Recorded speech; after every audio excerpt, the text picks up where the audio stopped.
కన్నడ అయితే గణపతి నిల్చుండబెట్టారు సార్. గణపతి నిల్చుండబెట్టి చంద కోసం తిరగలేదు సార్. చంద కోసం తిరగక ఫోన్లలో పెట్టారు సార్. ఫోన్లలో పెడితే మాకేం అర్థమవుతుంది సార్? చంద కోసం తిరగాలి కదా, తిరిగితే మాకు అర్థమవుతుంది.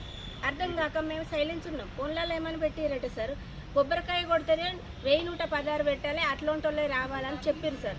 చెప్తే కొబ్బరికాయ కొడితే అట్లా మాకు వెళ్ళాయి కదా సార్. మాకు ఎట్లా వెళ్తాయి? అయ్యో మేము ఉన్నామో లేనోళ్ళం, మేము గవర్ని ఎట్లా పెట్టగలుగుతాం, మేము కష్టం చేసుకొని బతకటోళ్ళం కదా అని మేము సైలెన్స్ అయిపోయినాం సార్. సైలెన్స్ అయిపోయినా మేము ఎక్కడోళ్ళం అక్కడ అందరం నలుగురం ఉండేసినాం. మేము చెంది ఇయ్యక సపరేట్గా ఊపుకున్నాక మళ్ళీ గణపతి అంపి వచ్చినాక మమ్మల్ని పంచాయతీలకు పిలిపించారు సార్.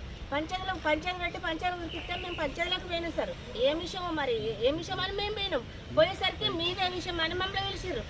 ఏం విషయం పిలిచిర్రు మరి ఏంటిది అని మేము అడిగినాం సార్. నువ్వు పైసలు పెట్టి మాట్లాడు అని అన్నారు సార్. పైసలు ఏమిటి గురించి పెట్టమని మాట్లాడు అంటారు, దాని విషయం ఏం చెప్పాలి కదా అని మేము అన్నాం. పైసలు పెడితేనే ఇక్కడ మాట్లాడు అని మమ్మల్ని గెంటేసిరు సార్. గెంటేసినాక మేము వెళ్ళిపోయినాం ఇంటికి. వెళ్ళిపోయినాక వాళ్ళు ఏం చేసారు, కాగితం రాసేసి వాళ్ళు వెళ్ళిపోయారు కదా, వాళ్ళని తీసేయ్యి, ఈ కులంలోకి వెళ్ళి తీసేయాలి, వాళ్ళు ఉండద్దు, ఈ కులంలో వాళ్ళు పైసలు కానీ కులంలో ఉండద్దు అని తీసేసిరు సార్. తీసేసినాక మేము వెళ్ళిపోయినాక దప్పు దాటిచ్చిర్రు. దప్పు దాటిచ్చినాక మాకు అప్పుడు అర్థమైంది, మమ్మల్ని వెళ్ళిపోమన్నారు, మళ్ళీ ఇట్లెందుకు దప్పు దాటిస్తారు అని అర్థం చేసుకున్నాక ఇక దప్పు ఏమని దాటిస్తారు. వీళ్ళతోని నలుగురితోని మాట్లాడిన వాళ్ళకి 25,000 జమనద్దు, వాళ్ళతో మాట్లాడద్దు, ఎవరైతే మాట్లాడతారో 25,000 వాళ్ళకు జమనాత్ ఎత్తమని అన్నారు. ఎవరికి ఎత్తారు మరి ఏంటిది అర్థం ఏందని మేము పోయి చూసేసరికి మాదే సార్.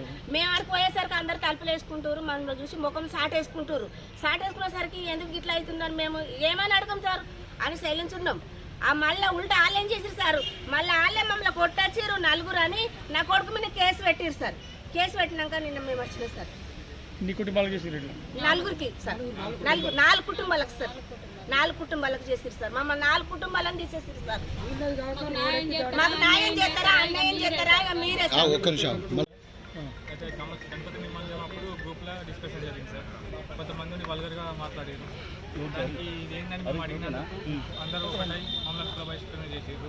ఫస్ట్ కులంలో పిలిపించారు. అప్పుడు మమ్మల్ని ఏంటంటే మేము పిలిపిస్తున్నామని చెప్పలేదు. కులం గురించి సమస్య అక్కడికి పోయినాక దండు పెట్టమన్నారు. First matter